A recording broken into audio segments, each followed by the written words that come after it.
It's me, Geordie Pete, Reading on Hollywood Balls with the football app. Literally been so excited all day to get this woman on, this legend of music. I've been practicing it all day, Angie, and I don't think it sounds good, but I'm going to have a go at it. It's a massive welcome to Hollywood Balls. Angie Brown from London Town.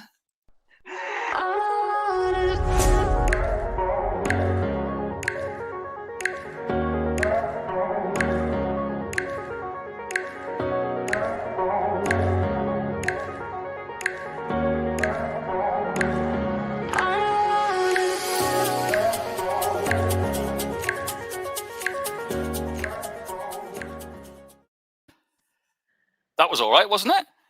That was all right. It was all right. It was breaking up a little bit my end, but then I've got really rubbish internet, babe. So don't worry. How are you, Angie? I'm really good. Let's cross fingers you can hear me throughout the show. It's really lovely to have me on. Thank you. Thank you. It's our pleasure. We've had so many messages today from music fans all over. We are going to talk about football just a little bit because it is coming home. Okay. But we're going to talk about music first and foremost because, you know, you were a massive part of my life growing up from 1992. There's just so many, and the research I've done today, there were so many stories I didn't even know about you. It's incredible. But first and foremost, how have you been? I've been good. It's been tough though with the nightclubs shut down.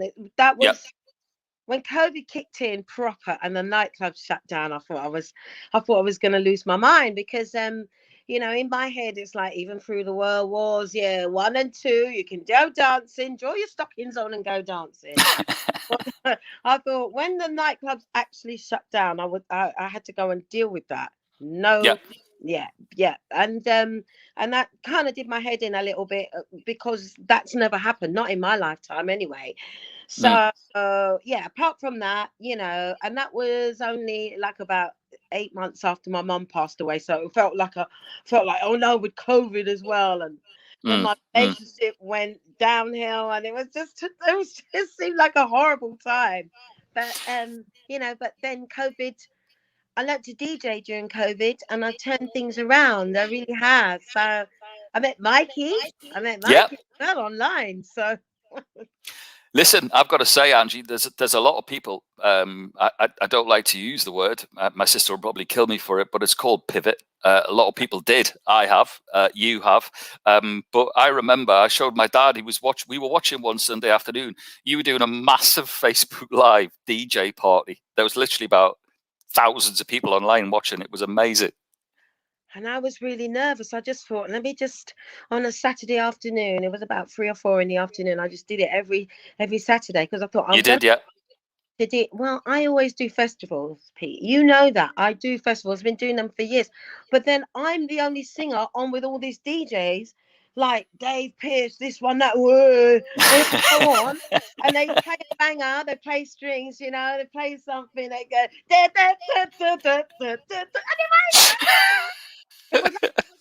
and I've got to go on, and I'm like, yes, I'm going to sing for you. Of course, you don't go straight into Knives or you know, I'm going to get you with the da-da-da.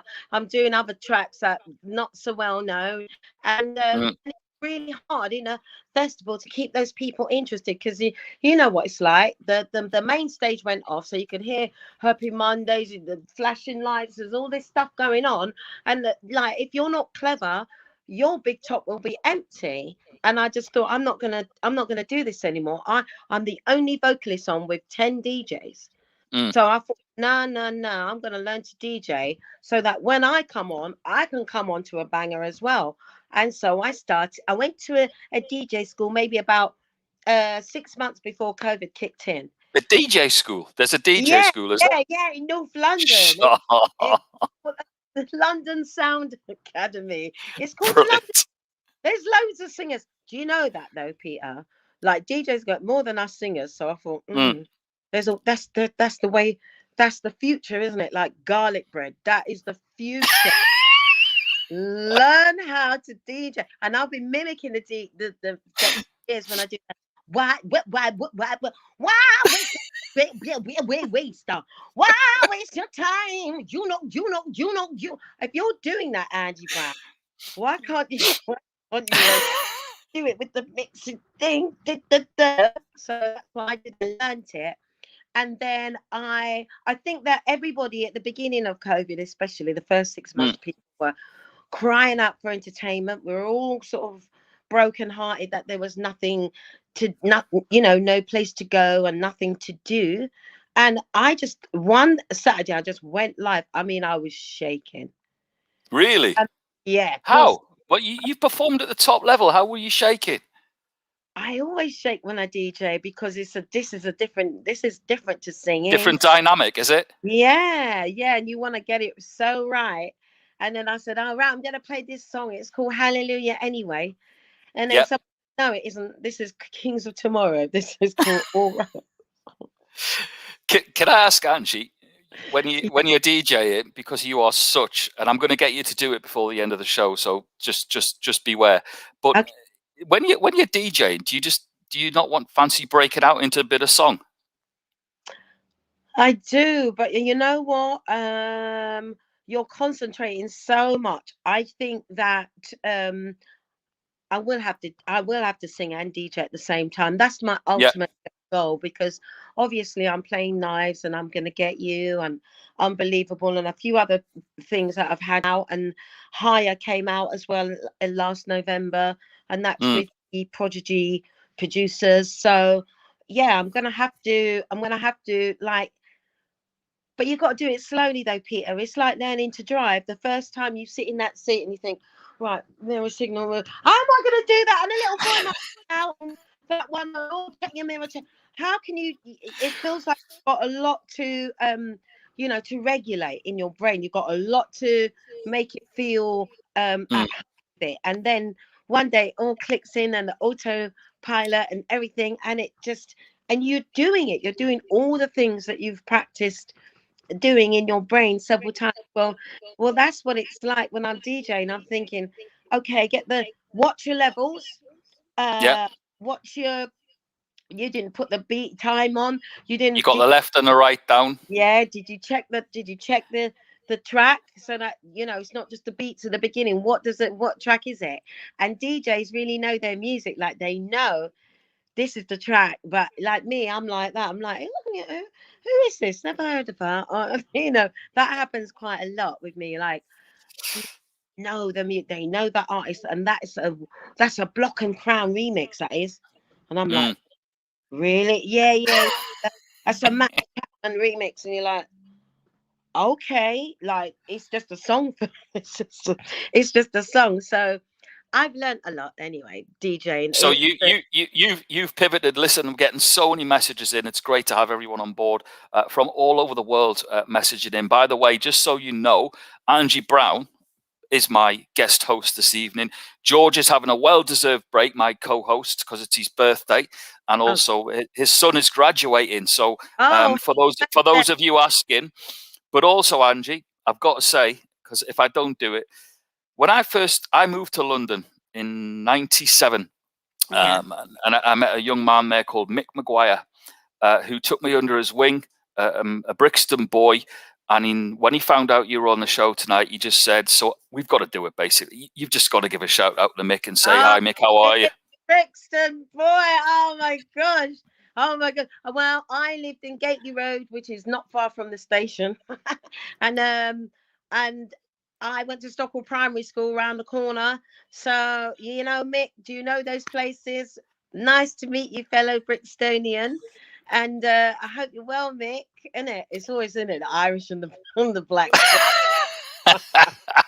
He's an absolute legend, Angie. Listen, I've been going over your musical career, and we've known each other for a few years, haven't we? But I was looking today. I mean, Bizarre Inc. Yes, I know that. Which was brilliant. Holly Johnson, Culture Club, Nana Cherry, Fatboy Slim. Yeah, I could go on for 20 minutes. But now the Rolling Stones. Yeah, but you see, tell me about that. Do you know what? that's true and it isn't true, if you know what I mean. It's like it's a bit exaggerated. This is what happened. I was with a band in the 80s. I think it must Mm, have been 84, 85. And I was in a band called the Dirty Strangers. Now, that's the it. Yep. Strangers, well, it was Ronnie Wood and Ronnie Wood and Keith Richards just used to hang out with us. I know it Wow. sounds like I'm making it up, but I used to have a fair gang, you know, who used to come and play at the gig, and sometimes the boys just go, "Hey, Keith and Ronnie are coming that night," and I was like, "Oh, great," you know, no, not a big deal, you know what I mean? And then sometimes Keith brought his ex-wife, which was Anita Pallenberg, you know, she used to be the page that no, not pastry, sorry, I'm sorry, but like a supermodel back in the day, and then Okay. his son come down, and before his dad passed on, they'd all come and hang out with us, the Dirty Strangers. And it was like, are you for sure? Are you for sure? And then we're going, yeah, we'll go around Roy's house now. And we played at the wedding 2 weeks Where ago. did you play? Where did you play Done. though, Angie? Where was it? Where did you guys play? Where Well, did you gig? we played the rock scene like the Red Line in Brentford Brilliant. for 50 quid, you know. This is before house. This is before, Mm, yeah, this is before house because I got my training to do the house thing from doing the rock thing. mm. So, like, if you was doing, if you can imagine, on the Stones music, there's always those, you know, that high black girl backing vocal, even to Yep. it, like for instance, I have to give you a for instance. Sorry, I haven't warmed up. That goes, 20th century boy, I wanna be your top. You know that kind of. So sorry to blow anyone's ears off. I'm so sorry, but you know that full pelt singing that's Mm, needed to rock. Well, I just moved that to to house. So rock and roll was a really good way of me, like, you know, developing that sound and my you know, that flavor. So basically when I say I worked with the Stones, I mm. worked with Ronnie Wood and Keith Richards. And so it's not all Stones. I didn't go on tour with them. It was two members of the Stones that used to hang out with us on a regular basis, like they were mates. You know, it Were was they like, were they quiet nights, Angie? no, of course not. It was rock and roll, babe. We were, oh, come on in, friend. Show us your bit skill. Because I was the only girl. So I got really teased to death. I was like, get them up. Oh, what's your big such a friend? Get them up. And I was really like young and I used to pull my shirt up some more. I was like, I'm going to be a bunch of maniacs.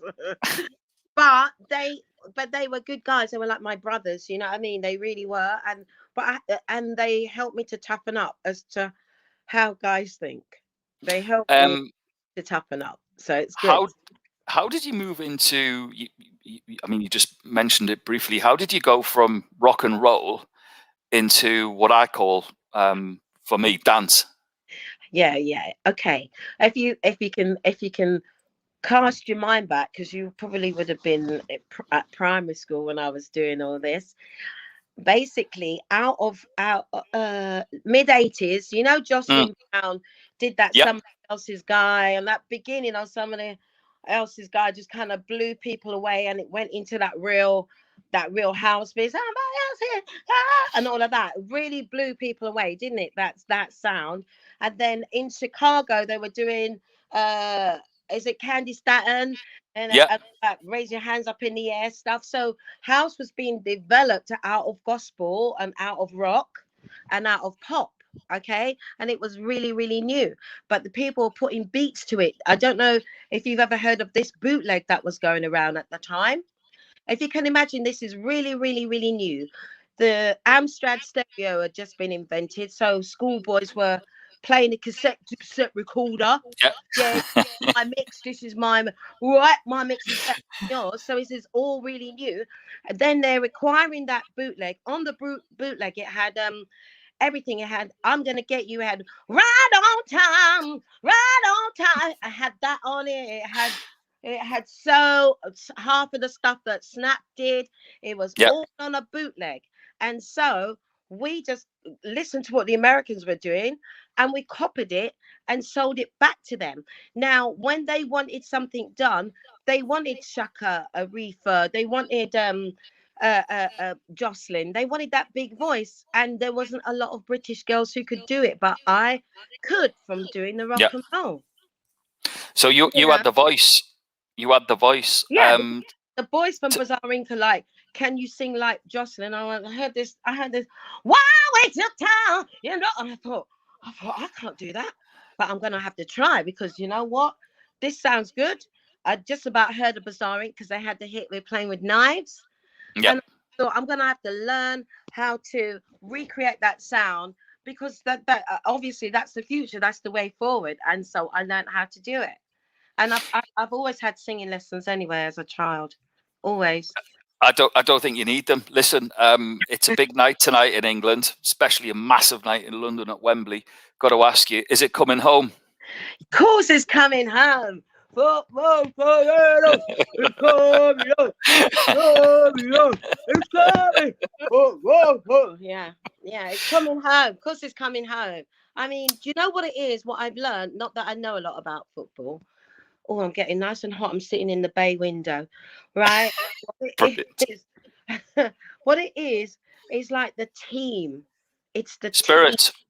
No, it's not spirit. It's like the No. best players and the team is working as a team. Don't you get it, Peter? Yeah, of course I get it. I'm watching all the games. It's the spirit of the team. Yeah, but I know about this bit, the pundit bit. I know this bit. You've got to work as a team, right? If you're going to chip that cross, mate, make sure that he's number 9's that number 10. Number 10's out with number 5. Do you know what I mean? And get work together as a team and take some chances, England. Come on, play like the Brazilians. Take some chances because individually they're all brilliant. So it's it's really exciting. I really lose my voice when I'm that's all that going on. Listen, one thing I've never been able to get out of you is club loyalty, because we've interviewed each other 3 times now. Okay. And you always give me Chelsea or Crystal Palace. So I'm putting you on the spot. Angie Brown, is it Chelsea or is it Crystal Palace? It's Chelsea. Is your team? Is it? If you're Brixtonian, it's Chelsea. And plus, Chelsea won the European UEFA, whatever it's called, thing. So they've won, haven't they? Chelsea. And we're just going to jump to Chelsea today. Okay, so you're going with Chelsea. Listen, tell me what it was like working with Holly Johnson. Holly, he's just an angel. So nice. He tried to reboot my career as you know. I mean, I had a massive hit with I'm Gonna Get You, and then since that time, I haven't really had any massive crossovers, and that's fine. I'm happy to be on Return of the Mac, various things, but Holly put me in the video. He put all furs on me, well, fake furs, and blue eyeshadow. Baby, the wig looked good. I was rocking it, and the track was called Disco Heaven. And he really championed me. He really helped me. But I didn't think, it weren't like when he was with the Hollywood lot, and it just didn't. It done okay, but it didn't do anything like when he was with Frankie Goes to Hollywood. So you can do but try. God loves a tryer, so you can do. And Naina Cherry. Naina Cherry, that was a big choral thing with 2 or 3 other singers doing a gospel choir thing. So they tracked us up and up and up, and that was good. That was good. That's a nice track. Don't ask me what it's called now, but yeah. Culture Club. Culture Club again. Album tracks with George and the band.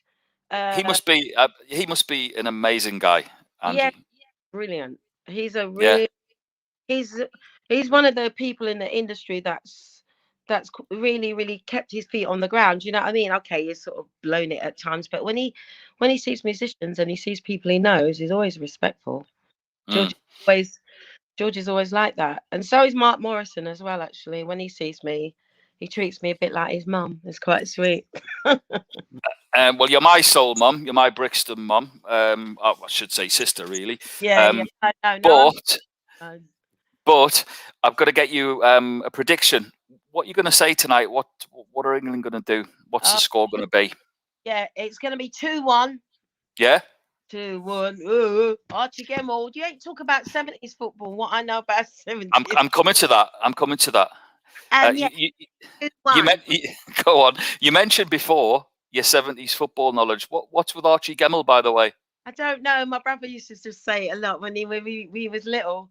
Archie Gemmell, like that. Yeah. Kenny Douglas, Kenny Douglas, Kenny, and there was very curly hair, Kevin Keegan, and George Best. Georgie Best. Georgie Best. Listen. Listen. Yeah. While you're singing, tell me about another pal of yours who I loved. I saw in Magaluf and Ibiza. How's Rosala? Oh, she's adorable. Yeah, she good. Is one of the nicest people in the industry. Of course, I haven't seen her for a year and a half, but we've messaged each other.